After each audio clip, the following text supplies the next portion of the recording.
Details చూస్తే దిశ app మహిళల రక్షణకు వజ్రాయుధం వంటిదని వైఎస్ఆర్ కాంగ్రెస్ పార్టీ ఎంపీ విజయసాయిరెడ్డి అన్నారు. దిశ యాప్ పై సచివాలయం ఉద్యోగులు, వాలంటీర్లు మహిళలకు అవగాహన కల్పించాలన్నారు. విశాఖలో మీడియాతో మాట్లాడుతూ విశాఖకు పరిపాలన రాజధాని రావడాన్ని ఎవరూ ఆపలేరని స్పష్టం చేశారు. విశాఖను అంతర్జాతీయ నగరంగా తీర్చిదిద్దడం ఖాయమని పేర్కొన్నారు. ఎన్నికల హామీ మేరకు అర్బన్ హెల్త్ సెంటర్లు ఏర్పాటు చేస్తున్నామని తెలిపారు. 98 వార్డుల్లో మౌలిక సదుపాయాల కల్పన దిశలో కార్పొరేషన్ పనిచేస్తోందని ఎంపీ పేర్కొన్నారు.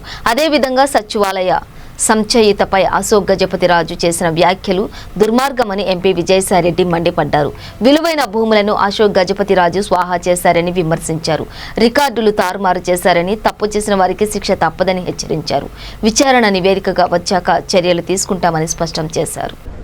ఒక్క రామచంద్ర మోహన్ మాత్రమే కాదు, చాలామంది రాజకీయ నాయకులు,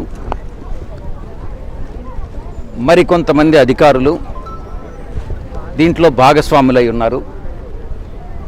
ఈ యొక్క స్కామ్ వేల కోట్ల రూపాయల్లోకి వెళ్ళింది.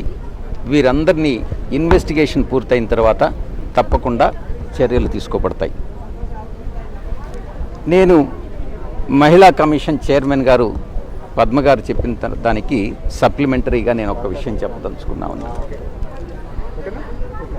మహిళా వివక్షత అన్నటువంటిది పనికిరాదు. పూసపాటి అశోక్ ఒక్క విషయాన్ని గుర్తుపెట్టుకోవాలి. విజయనగర రాజులతో బొబ్బిలి రాజులు యుద్ధం చేసినప్పుడు తాండ్ర పాపారాయుడు గారి చెల్లెలు సిస్టర్ యుద్ధం చేసి అమరులైనారు. అదేవిధంగా ఈ దేశాన్ని పరిపాలించినటువంటి వాళ్ళల్లో చాలామంది గొప్ప మహిళలు ఉన్నారు. శ్రీమతి ఇందిరాగాంధీ గారి దగ్గర నుంచి మన ప్రెసిడెంట్ ఆఫ్ ఇండియా మహిళలు చేశారు. గతంలో చరిత్రలోకి వెళ్ళినట్టయితే ఝాన్సీ లక్ష్మీబాయి దగ్గర నుంచి చాలామంది మహిళలు యుద్ధం చేసి అమరవీరులైనటువంటి విషయాన్ని కూడా మనం చూస్తూ ఉన్నాం. విజయం సాధించారు, కొంతమంది అమరులయ్యారు. మహిళలు ఏ విధంగా కూడా పురుషులకు తీసిపోరు అన్నటువంటి విషయాన్ని రుజువు చేసినటువంటి మహిళలు మన భారతదేశంలో ఉన్నారు.